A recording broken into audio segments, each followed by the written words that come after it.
I'm Brandon, And I'm Brandon. and welcome back to Apollo City Comics, your anything and everything comic book podcast. And today, dude, we are kind of switching things up. I mean, we've been talking the last few episodes, during our Kingdom Come overview and with Michael Douglas. Michael Douglas. Why do I always say Michael Douglas? Man, in my head, I keep on thinking that. It's a Douglas, yeah. Yeah, Jason Douglas. Jason Douglas, yeah. So with our conversation with Jason, we talked about it. And it's just like one of our favorite books, actually. And I feel like I say this all the fucking time, but I read a lot of comics when I was getting back into comics. But this was one of those books when I was getting back into comics that, like, I read issue. Well, it's so weird. We'll talk about the format real quick before we. Oh God, we were already just figuring it out like the past 20 minutes. Yeah, it's ridiculous. The first chapter of this story, first two chapters, I guess the prologue and this one, just blew my mind. And just one of the pages are just so memorable. And Alan Moore and the people he worked with are really good at making memorable pages. Yeah. But I'm excited to talk about issue 1 of MiracleMan today. So, as he would say, get some energy and Komoda. And we snuggle up with our cup of coffee that we probably got from Coffee and a Comic over at coffeeandacomic.com. You got to yell Komoda as you drink your coffee. Yeah. And I need it, dude. I'm so asleep right now. But hit up Frank, set up a pull list. Like, get your books bagged and boarded, all the variant covers you want. Like, he'll even try to order you stuff. Like, you get stickers and like all this cool coffee and just like different things. And all you're paying for is, comics and shipping. Like, what the fuck? Like, it's what a win. Use Coffee and Comic to get that missing issue. I know we all have them. Yes, exactly. Yeah. Dig For through the site, me, shoot him a message. He'll help you out. Find a link. For me, it's old. It's that old Harley series, the one where she's literally in the future as an old lady. I'm still missing like issues 3, 4, and 5 or some shit like that. Oh man, is that the one where she went to like Apocalypse too?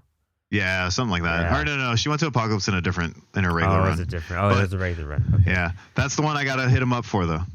Yeah. Go dig through. He might have something in the backlogs. And you know what? Use our 15% off discount code. There's a bigger discount off of just like getting your books bagged and boarded with like a bunch of freebie stuff and some coffee. You need that coffee. We all need that coffee. Oh, yeah. And we definitely need to like read an Alan Moore comic. Because dude, I read the script for this too, actually. It's in one of the things I'm really excited to cover this book for. For one, it's MiracleMan, and we've never really gotten to talk about it. But I have an excuse to finally read Komoda, the MiracleMan companion, with the foreword by Alex Ross. And, it's crazy. We had just done Kingdom Come, and I had listened to an interview with Alex Ross where he was talking about how, we talked about in the Kingdom Come episode, how it's kind of like a parallel, the Superman Shazam fight, to the MiracleMan, Young MiracleMan fight. And in this forward, he addresses that, and I'll just read it real fast. Kingdom Come, the first book I did for DC in 1995, owed a spiritual debt to books like MiracleMan that Moore and Gaiman created a universe where heroes were few and far between and absolutely essential. There weren't a lot of extraneous heroes flying into one another. At the climax of MiracleMan number 15, MiracleMan sees his only chance to protect the world is to kill Johnny Bates, and he does it. I couldn't imagine Superman doing that, and with the climax of Kingdom Come, I was hoping fans would notice the similarity between the two heroes. Would see that Superman had a morality that MiracleMan didn't. My bad. I lost the shit. Oh, the climax to MiracleMan didn't make me love the character more, but it did made me love the fiction of Alan Moore more. Yeah, that's more. Better than that inspired me. What higher praise can you give a book? Like, MiracleMan inspired Kingdom Come, like that fight, that like clash, like what would putting different characters in that situation, what would happen, and why is Superman the greatest superhero of all time, and the Clash of Titans kind of thing. Yeah, exactly. Yeah. And it's so cool hearing Alex address that and seeing how deep like MiracleMan runs in creators, because I feel like it's more of a has a bigger creator fan base than it does an actual like reader fan base. Does that make sense? Yeah, it's because I think I was telling you I watched that video about the convoluted history of MiracleMan. Oh yeah. And I was like doing chores and washing dishes, and that shit's like 40 minutes, dude. Like it goes. I mean, you could do a whole episode about the lawsuit between Todd McFarlane and Neil Gaiman alone, and like. And for credit, Cartoonist Kayfabe does read the transcript. I know it's another channel, but those guys inspired the fuck out of us. But I've watched the transcripts, and I would love to like check that out here too. Yeah. Because it's comic book creators trying to explain comics to lawyers that had known fucking jack shit Nothing. about comics. Yeah, like yeah. And it's interesting. Yeah, and then the other thing too is like MiracleMan was like it was part of that peak like British. Do they call it the British invasion of like comics? Yeah. So this was like what really bolstered that up because, basically like Alan Moore was getting published in Warrior magazine, who had claimed the rights. Or somebody there had claimed the rights to MiracleMan from the 50s. It was an early 40s, 50s comic called Marvel Man, a British comic, which was a result. Different from Captain Marvel as well. Yeah, because it was a result of the lawsuit between Captain Marvel being too similar to Superman. So then when Captain Marvel was like destroyed as a character because his similarity was too much to Superman, then some British dude was just like, oh, I'm gonna do this. But they even say in some old Marvel Man forward of like the 50s collection where they're just like, Captain Marvel was always a marvelous man to us, so we created Marvel Man. And it was just their spin on that. But then there was issues between Marvel and Captain Marvel, and their whole other cosmic superhero. So there's a really good, real quick, there's a really great channel that explains all this. There's plenty out there, but Comic Drake on YouTube, he does a really good job of like an in-depth description of like the whole lawsuit and just history behind all that dirty laundry behind MiracleMan. The man could probably explain it a lot better than I could right now, for sure. But it's a great video. I recommend anybody to like check out if they're really curious. Yeah, and like some of that comes from like not only the way they claimed the rights from the original creators was just kind of like a trustworthy word from somebody. Like nobody saw the actual paperwork that said that they owned the rights. They just said that they did, and just that they floated could prove around. it. And like even when Alan was creating and working on certain stuff, he owned supposedly 1/3 of the rights to MiracleMan, and he wasn't even fully sure if that was completely true because there could have been a deed that was like buried away or with somebody, Mike Angelo, whoever created him, that still like proved that they would still own the rights instead of everybody else. So that was like the first like kind of combuffle that was going on. But there's also like the printing of it because, we were just talking about the versions that we're reading right now, and this was first printed, and also like if you look at the artwork, it looks kind of weird for the first couple chapters, kind of condensed because it was printed originally on magazine size formats for Warrior magazine, and that only lasted a handful of issues. V for Vendetta was coming out in that same magazine at the time, and when Warrior magazine kind of faded away, Eclipse Comics got the rights to a lot of that property, or those properties that were involved, and they started printing MiracleMan, starting with MiracleMan like #1 Rebirth, and this is the like one of the first printings of it. I actually found at my old comic book shop, and I have a scan that we're going to be looking at right now of this book. But it was Eclipse Comics that started printing this, and so these were the original single issues, and this was like the only way to really read MiracleMan unless you were lucky enough to get a trade, which is really hard to find. But then which what you have, which are the single issue reprints from Marvel that came out a few years ago. 2014. 2014 when they reprinted 1 through 15. All the Alan Moore, and then leading into the Neil Gaiman printings, the Bronze Age. But the Alan Moore stuff, your printings apparently have, chapters 1 through 4, just like the Eclipse comic one does. It has the prologues and the first few chapters, but then yours has backup stories. And the Eclipse comics one doesn't have backup stories. And when you told me to read the first 4 chapters, I read the first 4 issues. Well, the thing is that like when I thought you were reading it too, I thought you were reading the hardcover, which is what I have of the reprinting, which that doesn't have issue breaks. So when I was reading it, I was like, where does issue 1 end? So then I went back to my Eclipse comic copy to see where issue 1 ended and just assumed it was the same. And I believe that your backup stories come from magazines like A1. And this was like, dude, this shit is fucking trippy. This has Bill Sienkiewicz.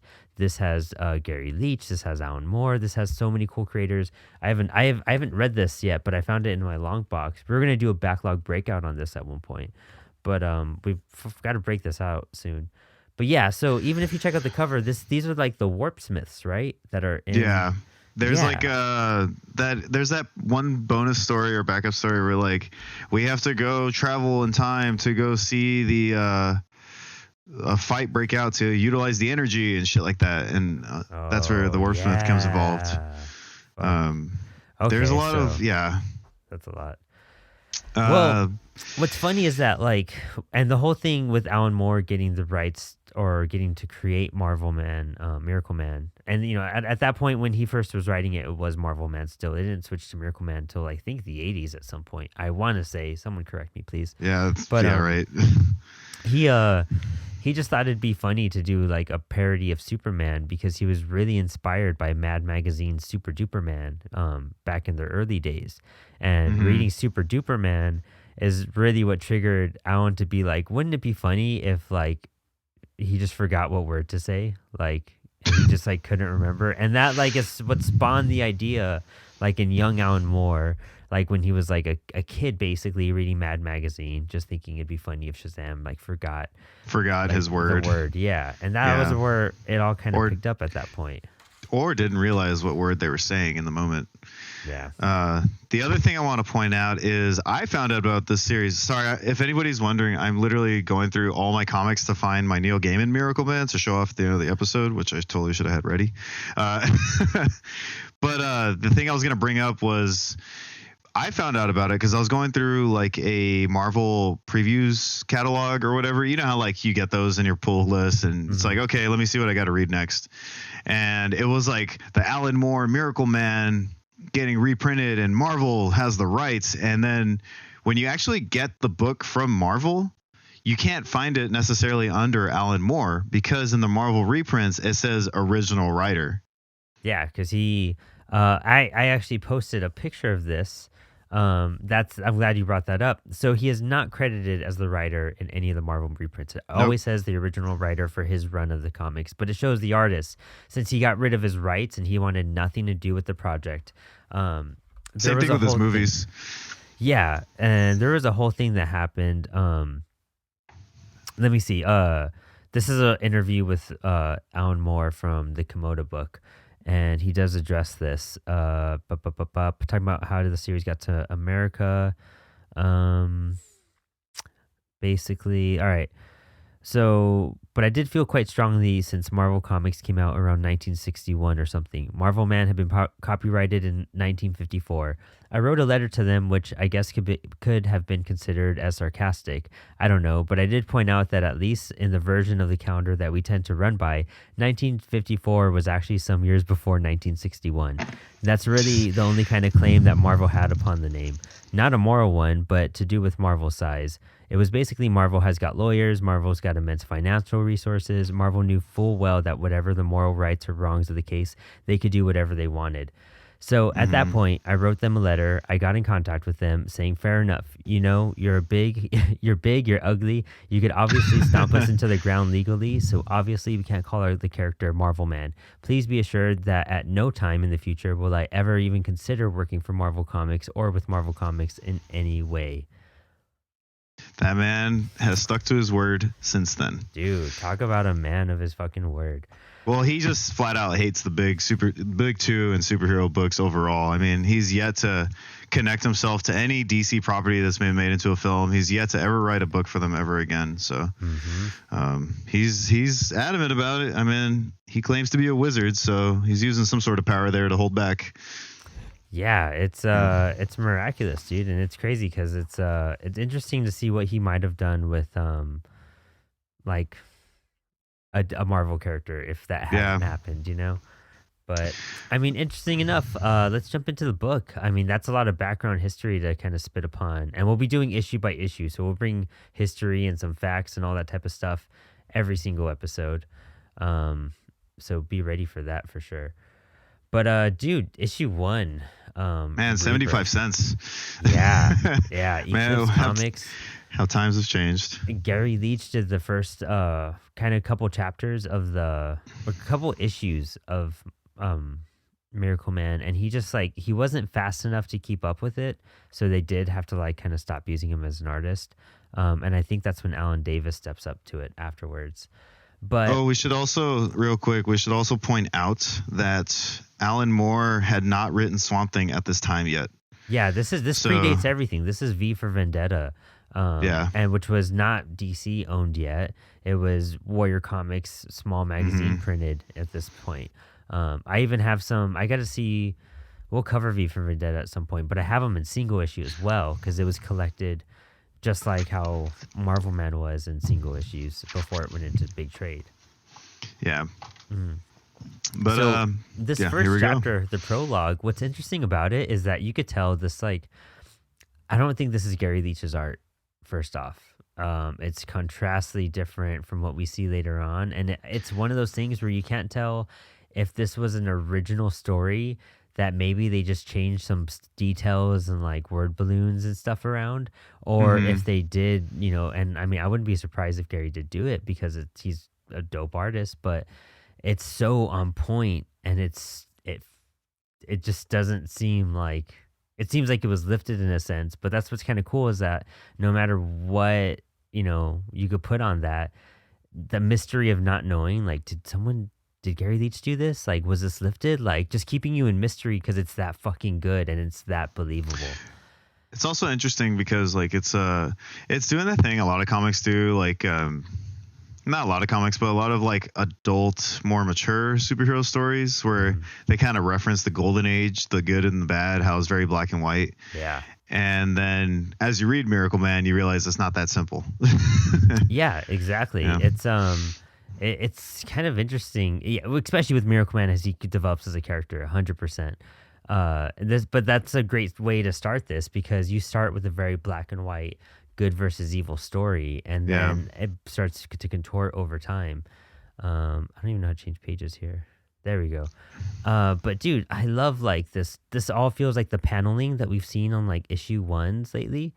I feel like this panel layout is very classic, old school. Not from It's easy for you to read it as the average reader. You just go left to right, up from down. So it helps guide you. The sizing of them and just the weird I don't know. And the color mistakes, I love that. It's so on point. Well, if you look right here at that page, you have your mouse hovering over. It's literally the panels flip from the top page to the top of the page and the bottom. Oh shit! Yeah, you're right. Yeah, that's fucking brilliant. It's really cool. Yeah. What's also interesting. Oh, sorry. I was gonna say on the second page is how the panels don't line up in the gutter. I'm all pointing at it you can see me, but if you look at those bottom 4 panels right there.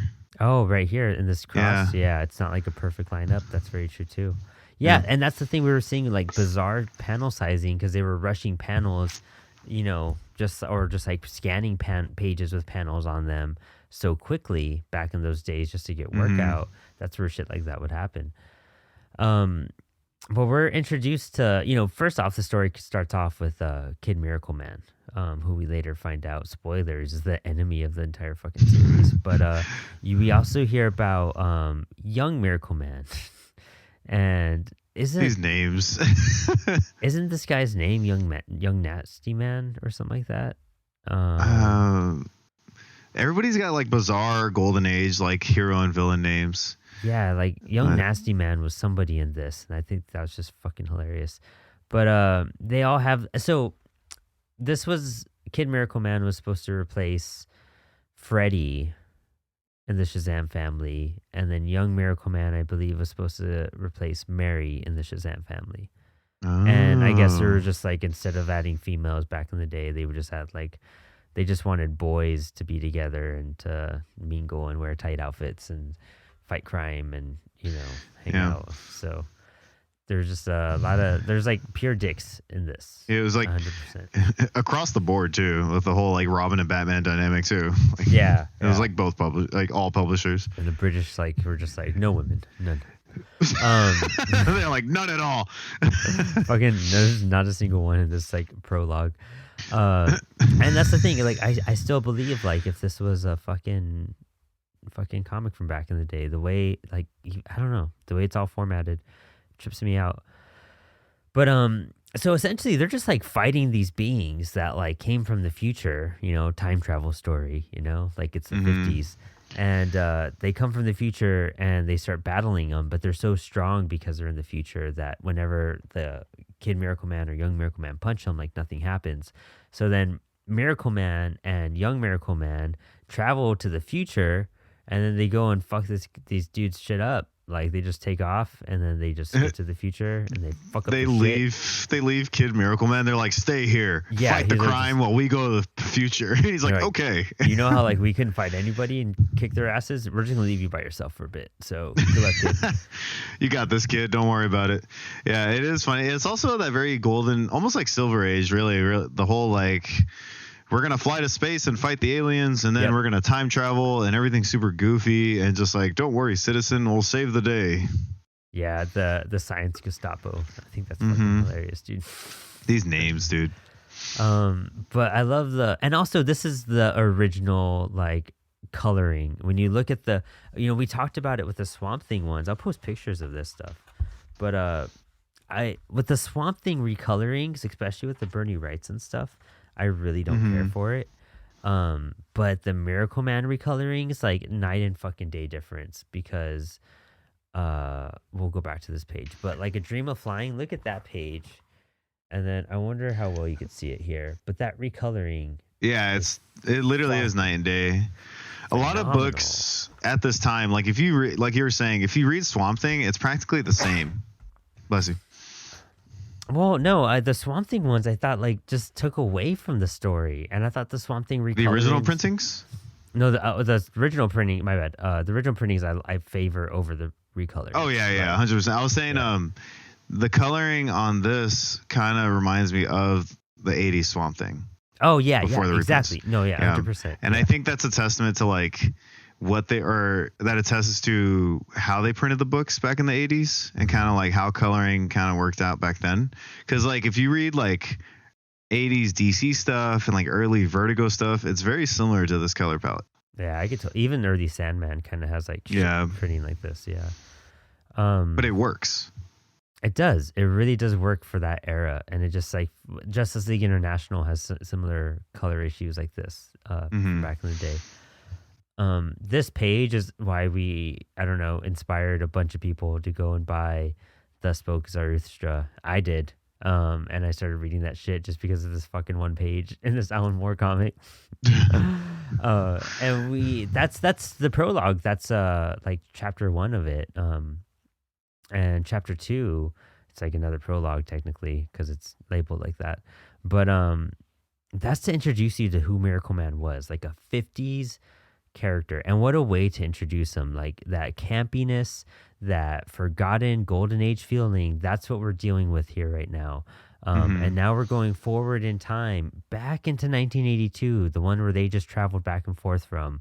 And honestly, I never understood this page until I recently reread it, because I was like, okay, cool, it's like atomic and it's dealing with atomic stuff, like yeah, whatever. I did not realize that these people in this vehicle are the ones that are like holding the hostage situation later in the issue. Yeah, because the way it's like framed, it looks like they're the ones driving. Yeah, it's so weird. Like it's just like I didn't get it at first. But this page right here, A Dream of Flying, changed my life, dude. I saw this and I saw the graphics behind it, like what was going on and the dramatics that Gary Leach does, the bomb going off right here. I think that's Hmm. just such a visceral, like insane panel, man. Like Well, and just the contrast between him like up here and then just like young Miracle Man, just like his body split into two, like two yeah, beings came it's out so of it. because Like you find out that like Miracle Man and what's his name, Mike? No, his real name. Mike, yeah, Is it Mike? yeah, it's Mike, Michael Yeah, Moran. Michael Moran. I always get every time they do the thing with like the double like letters, like Bruce Banner, Michael Moran. You know what I mean? Like it always Yeah, like tongue twists me. You realize that they're two separate entities. It's like two separate people sharing the same conscious and body, yeah, and it's pretty.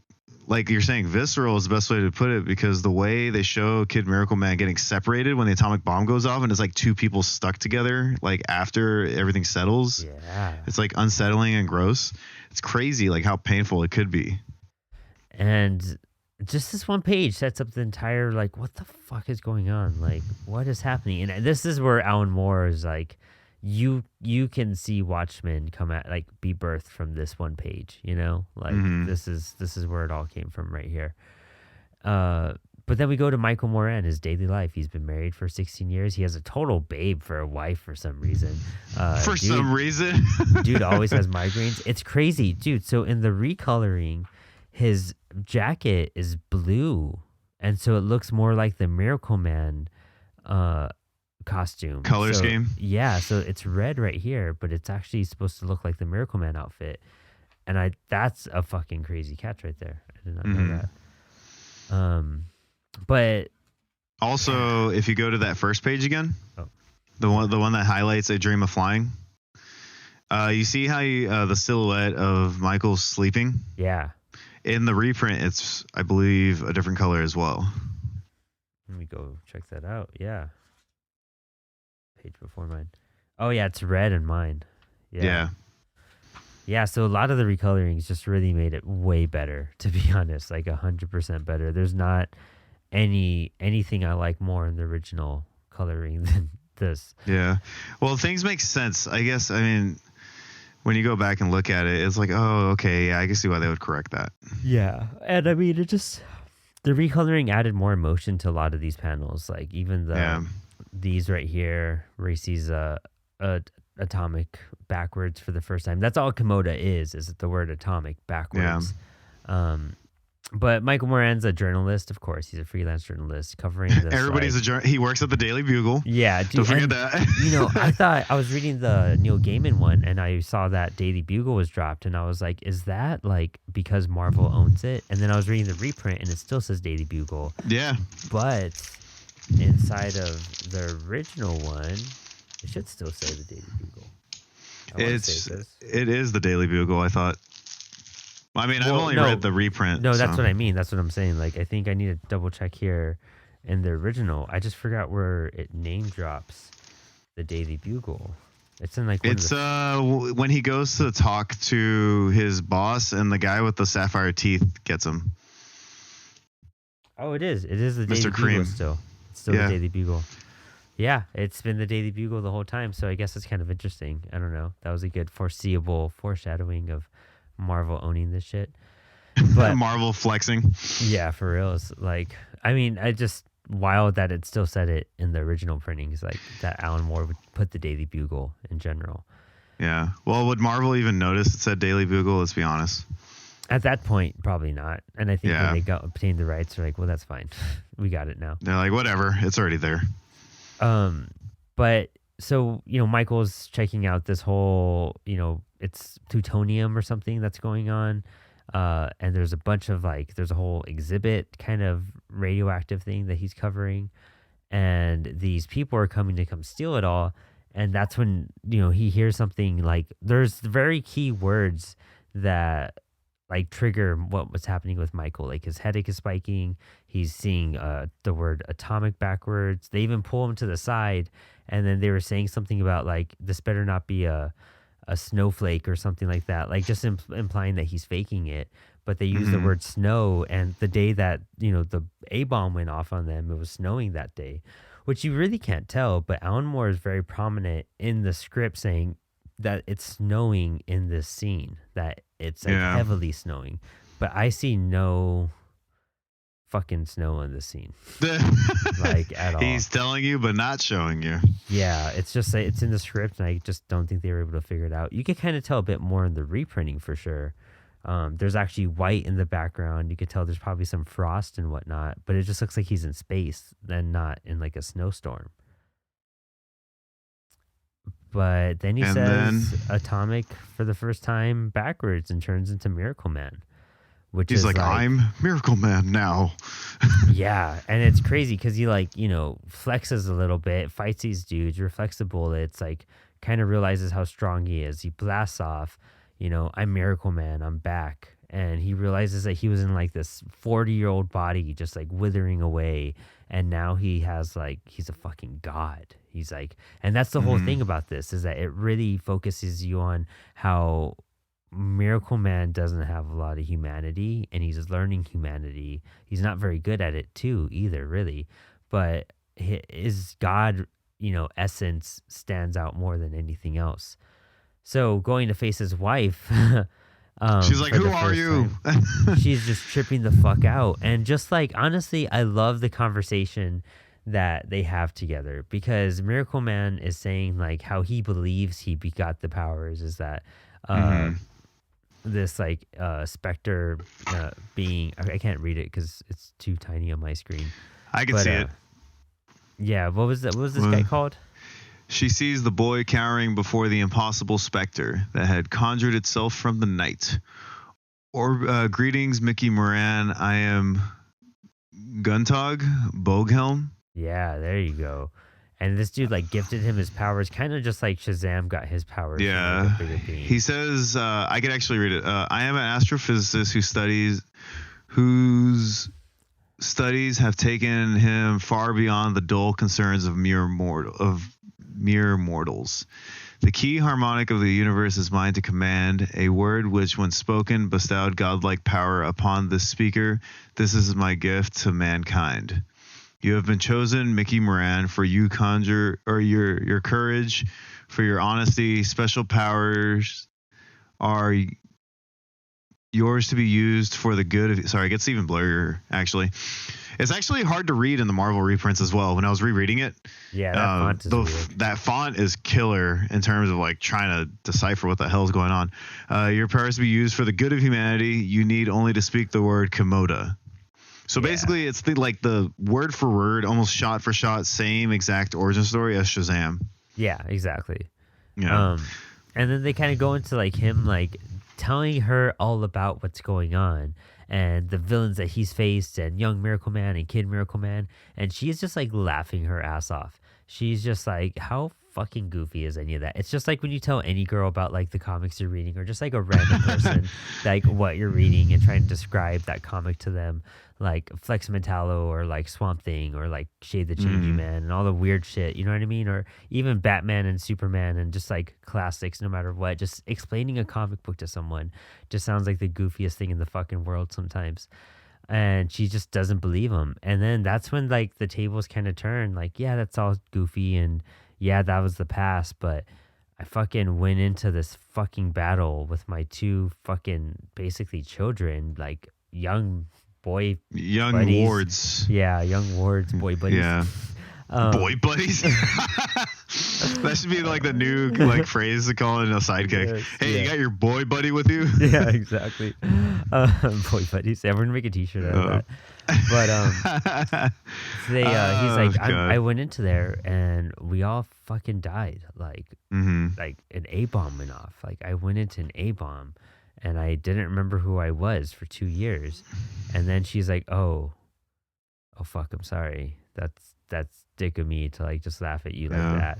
And that's when, also we start getting the clues that the villain's coming into play. Who is this mysterious guy?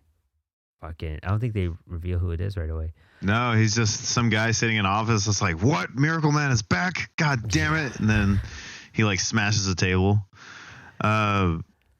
Real quick, I wanted to point something out that I think is interesting. So, how many actual superhero stories has Alan Moore written besides Watchmen and MiracleMan? Oh, I mean, he's done Supreme, which is fucking amazing. Of course, he did the Batman and Superman stuff, which his Superman stuff is like, it's fucking He's amazing. done Superman stuff?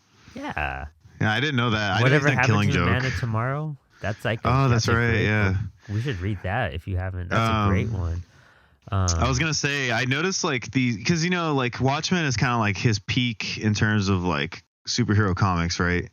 And you kind of see the seeds of like how he goes about his like superhero tropes. So, for instance, rereading MiracleMan, he does like a greatest hits of a character's past. He did that in Watchmen as well. Like he kind of hints at like, here's their past. Like with MiracleMan, it's like a brief shot of like all their like little villains they fought and just kind of like how they used to work together. And it's interesting how he kind of glosses over the peak of the superhero, but focuses on kind of like the downfall, almost like worst parts of the superhero. Yeah, you gotta, I really want to show you Supreme. I gotta find a way for us to do that on the show because I think you'll really appreciate his approach with like a Superman-esque character that isn't Superman. And it basically is if really the entire run of Supreme is what if Alan Moore took over Superman. Okay. Dude, I read that like when I was at UTEP for that 1 year, and it was just one of those series that just blew me away with how brilliant it was. And I can't even express to you how good it is.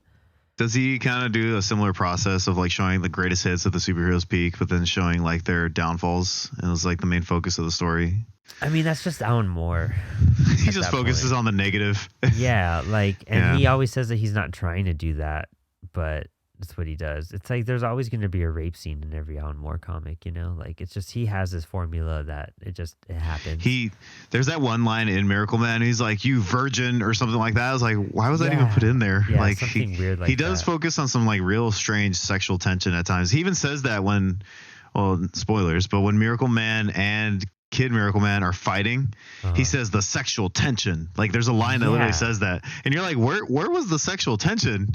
Like, Alan Moore, there's none there. I'm telling you, dude, like British and their boy buddies, That's They're boy buddies. That's why there's no Mary in this formula. But I mean, finally, like Miracleman has been back for a day. And then he's banging like his alternate ego's wife, Yeah. Like, it's still. He's like, man, I got crazy Superman powers. I'm about to stay this way and fucking get this going. I'm a god, right? Like, I'm a god, right? And are you trying to do this or not?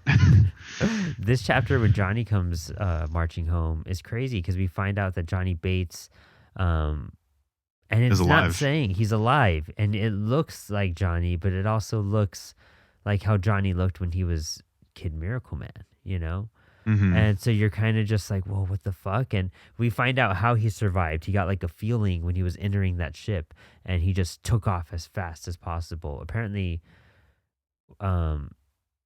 young MiracleMan didn't have that feeling because he fucking got obliterated, and for sure that's confirmed. Smoked. And the Neil Gaiman stuff that's finally coming out, that's like confirmed. He did fucking die and was gone.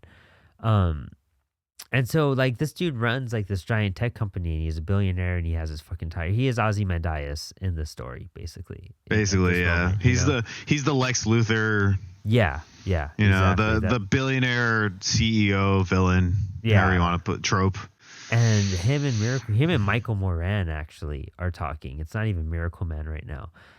It's Michael Moran talking to him, and they're kind of just like sharing stories and what's happened and what's changed. And there's a scene where fucking, Mike is just like, I'm putting on, he kind of pulls a Columbo. He's like, just one more thing, and then he starts, I'm the bad guy. He's like, so let me get this straight. You mean to tell me that after the explosion, you never went back to being like young MiracleMan. Kid MiracleMan and all this shit. And then he goes and fucking tricks him, pushes him off a fucking ledge to test him out. And then he fucking Kid Miracle Man comes up because he hasn't changed. He stayed in that form all these years and grew. Wow. Well, I mean, and that's the counteractive, like what we're seeing in Kingdom Come, how one is aging while the other one's staying the same. You know what I mean? Yeah. That's the end of issue 1. There's a lot. 4 chapters, of Miracle. Which is funny. So let's real quick, just to like be on record for the show, the way they've gone about how to list this book up to this point is a nightmare. Back to that, because when you told me first 4 chapters in text, I was like, oh, he means the first 4 issues. So I've read so far beyond what's actually considered the first 4 chapters. And I just feel like, I know MiracleMan is a very convoluted history, but it's even more convoluted for people trying to get into it. I feel like, at least like what version you pick up. Yeah, I could see that. I could see how MiracleMan's always been a mess, and I think that's why like creators chase it out more than fans, because it is hard to access, and it's also like a really expensive book to get if you don't. It's not on Marvel Unlimited. Yeah, and the hardcovers are pretty kind of like pricey, and they've never gone into paper trade back either. They haven't? No, it was just the hardcover run. They just put them out that once. And they're not going to really fuck with any of this anymore. The Alan Moore stuff, they're going to bury, and they're going to leave it alone. And well, they did the omnibus recently. That's another way to get a hold of it. Yep, there it is. But other than that, I don't think we're going to see very much MiracleMan at a certain point. Well, it depends on which version. So, to my point, when you go on Amazon, for instance, and try to look up MiracleMan, it's literally listed under original author, and even the title original author is a clickable link that will basically take you to only MiracleMan. Oh, that's interesting. So like, even if you're trying to look under Alan Moore, it won't show up. And really, we'll get to it, but MiracleMan is pretty much listed under, oh, God damn it. Hold on. Let me unblur my background, my messy apartment. But you get this now, and that's it. That's all you get on Marvel Unlimited is this printing right here. Oh, the new Gaiman stuff, right? The new Neil Gaiman. Yeah, the Silver Age. And then you said was it, what's the age before it? The Bronze Age? It goes the Golden Age, the Silver Age, and then he says as things progressively get worse, it goes into the Bronze Age. It's the Dark Age. But the Dark Age, sorry. Yeah. And then if you look here, it's issued at issue 1, but they tell you the legacy. Oh, really? Wow. Yeah, Legacy 23. Okay, it's hard to see on my screen, that's why. Sorry, yeah. And then right here, if you could see it, Legacy 24. Huh. Interesting. I never noticed that. Even more confusing for people trying to get into the series when you think about it, because it's like when you're trying to read MiracleMan now, you're like, okay, I want issue 1, but why is it saying issue 23? Not to mention Marvel released the issue 0. Yeah, exactly. The 0 issue as a whole, just a bunch of short stories.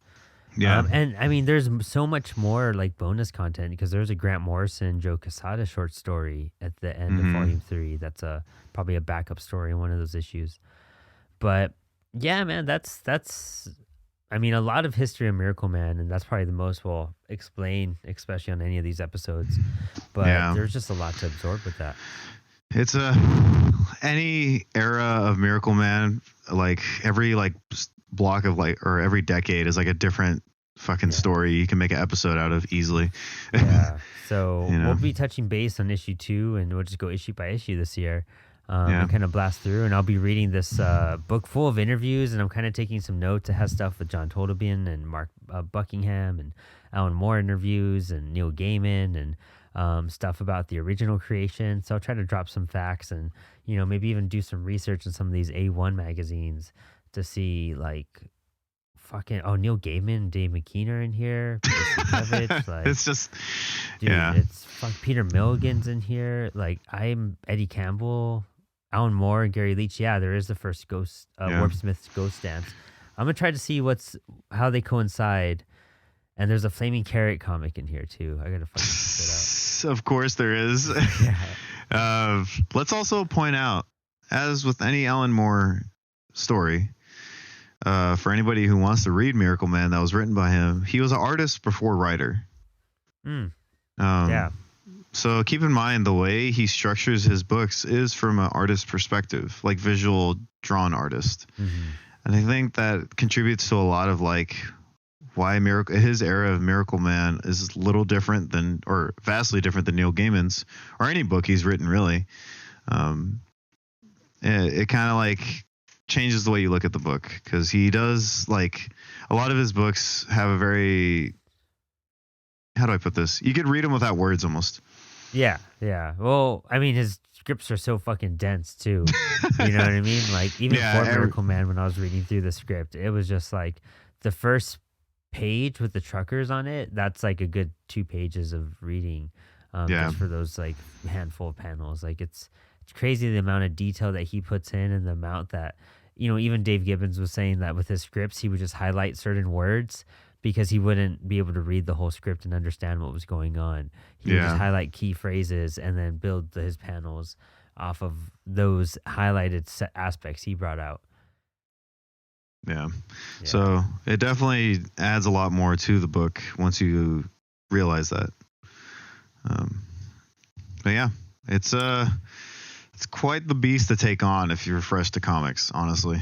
Yeah, it's one of those ones you kind of need to appreciate things a little bit first, and then if you dive into this, if you like, it's the great escape from, Superman, and it's a good approach to like that kind of hero going in this direction. You never, none of this had never happened before, in whatever 1982 when this came out, 83, and so it was just like a really intense take on the superhero, genre and outlook. Yeah. And it being a revamped British hero that was a revamped American hero, that's a revamped Superman. Like, it's a crazy little trail of history. But it is. Like anything Alan Moore has done, it's excellent fan fiction, And that's what it always comes down to. Alan Moore's fan fiction. Yeah, it's never something completely original. It's always just kind of pulling from, like what you're saying, the history of a character and reshaping it from there, remolding something, So there's something to kind of say and admire about that. He's the greatest comic book writer ever, but at the same time, you're like, original ideas don't really come from Alan as much as he remolds original ideas, And I mean, everyone does as influences, but he directly takes and carries on. You know what I mean? Watchmen is directly taken. Everything from Hell is like a take on Jack the Ripper. But that's a historical, like, almost. Yeah, I mean, it's not. It's not. It's like a fictional retelling of like an actual like life event. Yeah, and it's crazy the amount of research he did for that one. Yeah, the books that are cited for that. That's just a whole such a rabbit hole. His other series, Promethea, or whatever was it called? Oh yeah, Promethea, the America's Best Comic stuff. Yeah, I think that's based off of like.